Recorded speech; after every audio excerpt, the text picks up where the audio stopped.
Chapter 8, Miss Honey. Matilda was a little late in starting school.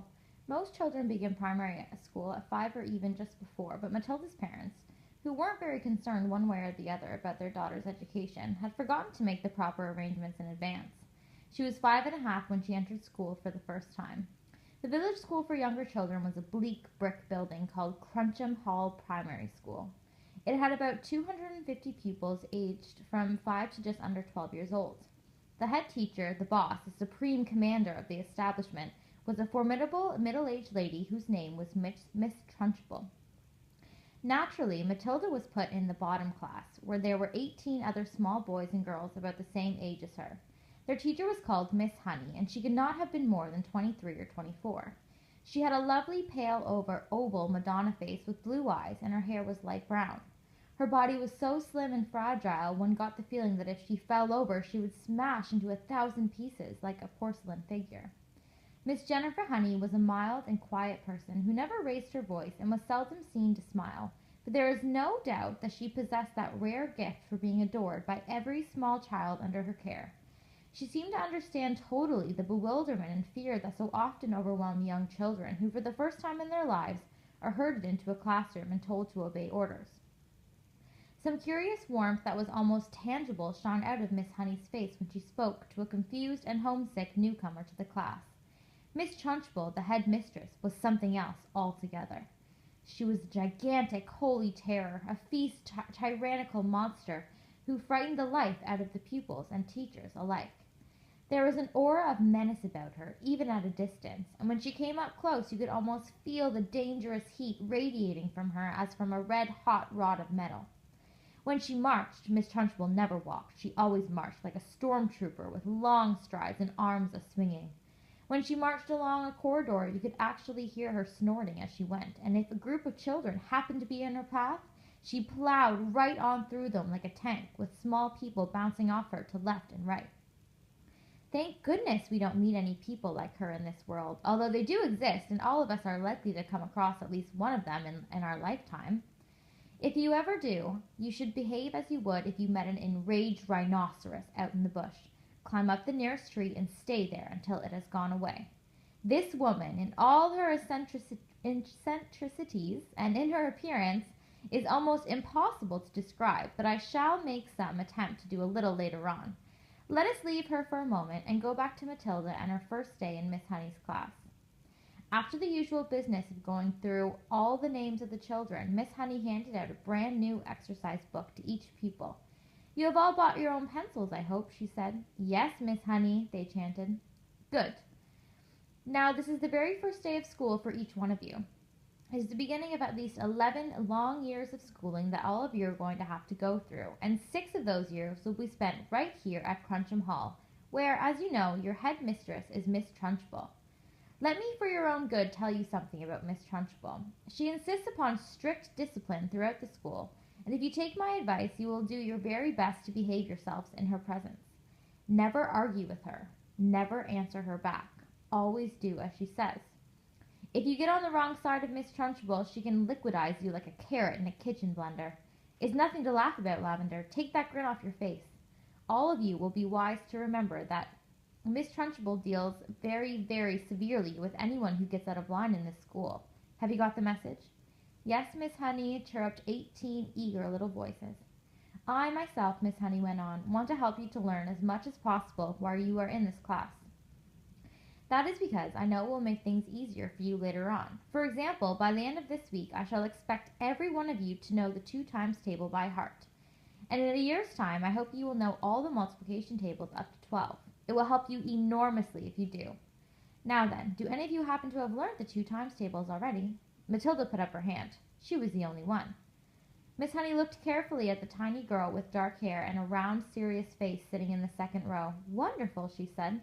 "Please stand up and recite as much of it as you can." Matilda stood up and began to say the 2 times table. When she got to twice 12 is 24, she didn't stop.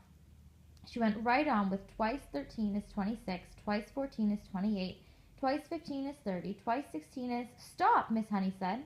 She had been listening slightly spellbound to this smooth recital, and now she said, "How far can you go?" How far? Matilda said. Well, I don't really know, Miss Honey. For quite a long way, I think.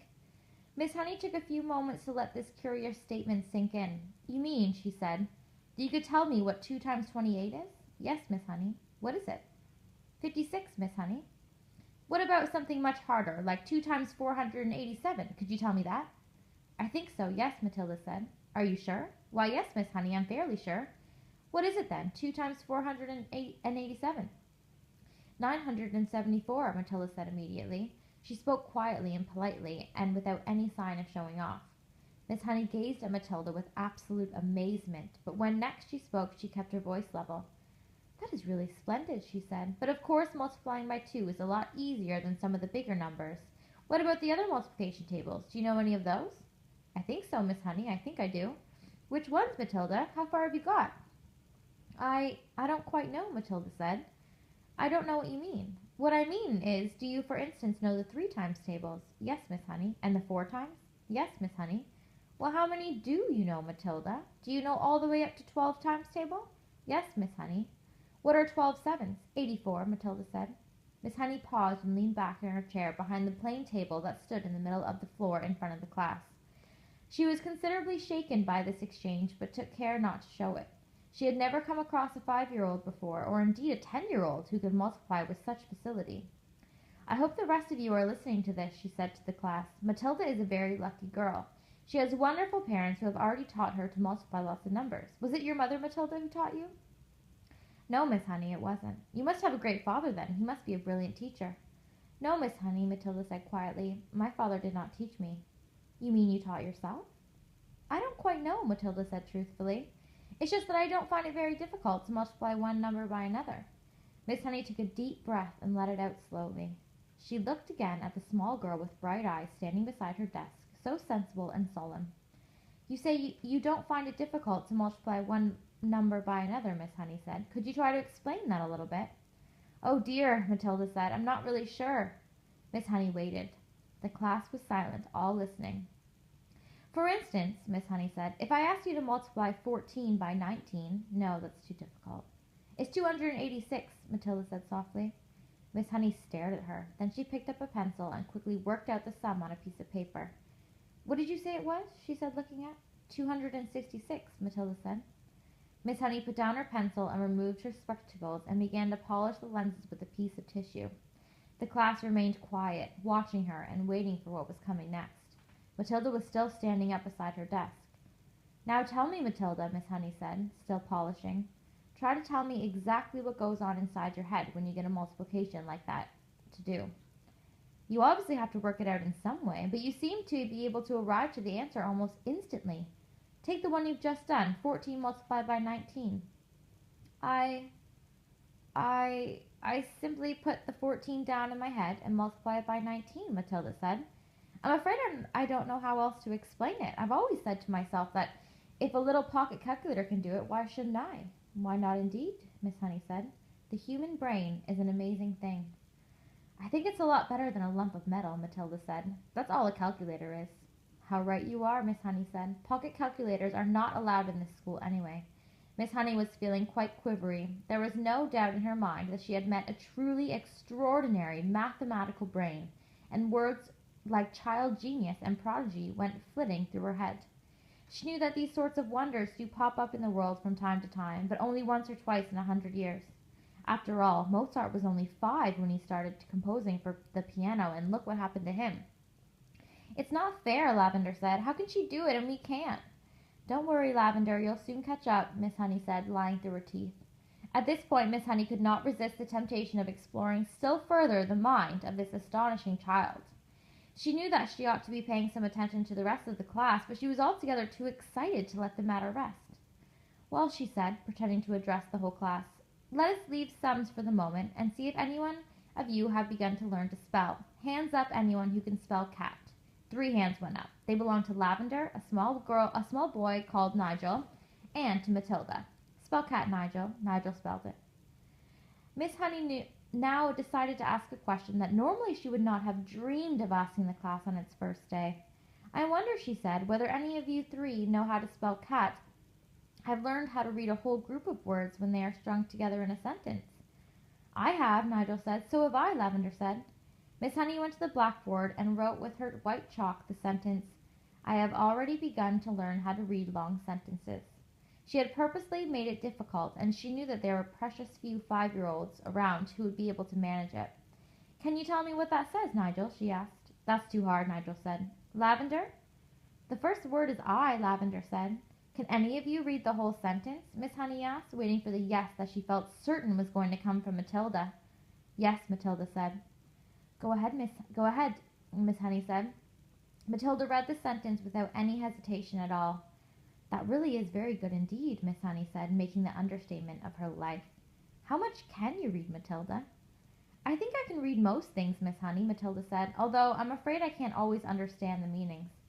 Miss Honey got to her feet and walked smartly out of the room, but was back in 30 seconds carrying a thick book.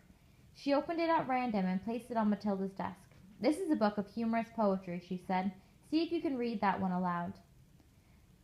Smoothly, without a pause, and at a nice speed, Matilda began to read. An epicure dining at Crewe found a rather large mouse in his stew. Cried the waiter, don't shout, and wave it about, or the rest will be wanting one too. Several children saw the funny side of the rhyme and laughed. Miss Honey said, Do you know what an epicure is, Matilda? It is someone who is dainty with his eating, Matilda said. That is correct, Miss Honey said. And do you happen to know what that particular type of poetry is called? It's called a limerick, Matilda said. That's a lovely one. It's so funny. It's a famous one, Miss Honey said, picking up the book and returning to her table in front of the class. A witty limerick is very hard to write, she added. They look easy, but they most certainly are not. I know, Matilda said. I've tried quite a few times, but mine are never good. You have you? Miss Honey said, more startled than ever. Well, Matilda, I would very much like to hear one of these limericks you say you have written. Could you try to remember one for us? Well, Matilda said, hesitating, I've actually been trying to make up one about you, Miss Honey, while we've been sitting here. About me, Miss Honey cried. Well, we've certainly got to hear that one, haven't we? I don't think I want to say it, Miss Honey. Please tell it, Miss Honey said. I promise I won't mind. I think you will, Miss Honey, because I have to use your first name to make things rhyme, and that's why I don't want to say it. How do you know my first name? Miss Honey asked. I heard another teacher calling you by it just before we came in, Matilda said. She called you Jenny. I insist upon hearing this limerick, Miss Honey said, smiling one of her rare smiles. Stand up and recite it. Reluctantly, Matilda stood up, and very slowly, very nervously, she recited her limerick. The thing we all ask about Jenny is surely there cannot be many young girls in the place with so lovely a face. The answer to that is not any.